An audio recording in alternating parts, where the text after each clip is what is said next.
ছাব্বিশের বিধানসভা নির্বাচনের আগে সংখ্যালঘু এলাকায় বড়সড় ভাঙন তৃণমূলে।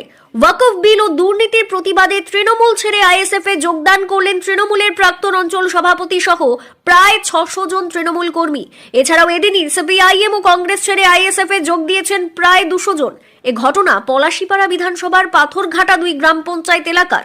শুক্রবার বিকেলে পাথরঘাটা ২ পঞ্চায়েতের অন্তর্গত তরুণীপুরে দলীয় কার্যালয়ের উদ্বোধনের পাশাপাশি পথসভার আয়োজন করেছিল ইন্ডিয়ান সেকুলার ফ্রন্ট বা আইএসএফ।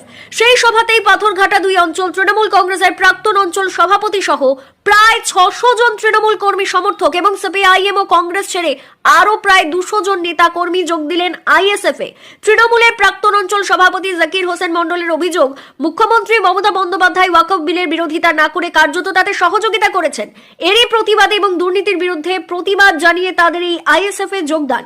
তাদের দাবি, বর্তমান রাজনৈতিক পরিস্থিতিতে আইএসএফ একমাত্র দল যারা সাধারণ মানুষের অধিকার নিয়ে কথা বলে। বিধানসভা নির্বাচনের আগে বিপুল সংখ্যক এই যোগদানের ঘটনায় পলাশীপাড়া বিধানসভা এলাকায় বড়সড় ক্ষতির সম্মুখীন হতে পারে তৃণমূল। ব্যুরো রিপোর্ট, জি নিউজ বাংলা। আমি আজকে আইএসএফ এ যোগদান করেছি। তৃণমূল সরকারের যে দুর্নীতি ওয়াকফ নিয়ে, আপনার ওবিসি নিয়ে এবং সার্বিকভাবে যে আমাদের ওয়াকফের সম্পত্তি বিশেষ করে যে গ্রাস করছে সরকার, তার বিরুদ্ধে আমরা বুঝতে পেরেছি এবং তার বিরুদ্ধে আমরা আন্দোলন করেছি।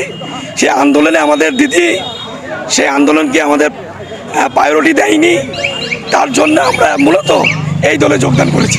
আমি তৃণমূলের এখানে অঞ্চল সভাপতি ছিলাম।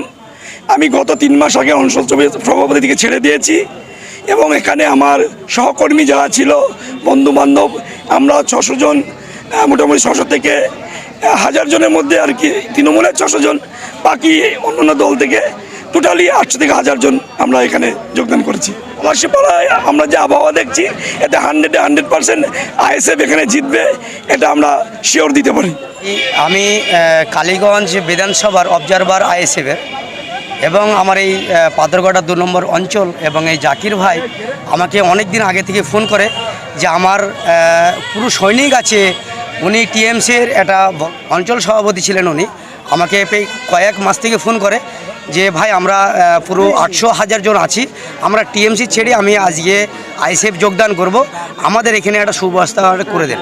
আমাকে উনি যখন বললো এই পাথরঘাটা ২ নম্বর অঞ্চলে এসে সত্যি সেটা বাস্তবটা আপনারা দেখতে পাচ্ছেন, আপনাদের এই চ্যানেলের মাধ্যমে আপনারা দেখিয়ে দিচ্ছেন যে কতটা মানুষ আজকে যে টিএমসি ছেড়ে আজকে আমাদের এই আইএসএফে যোগদান করলো। আমি একটাই কথা বলেছি, 2026-এ এই পলাশীপাড়া বিধানসভার এই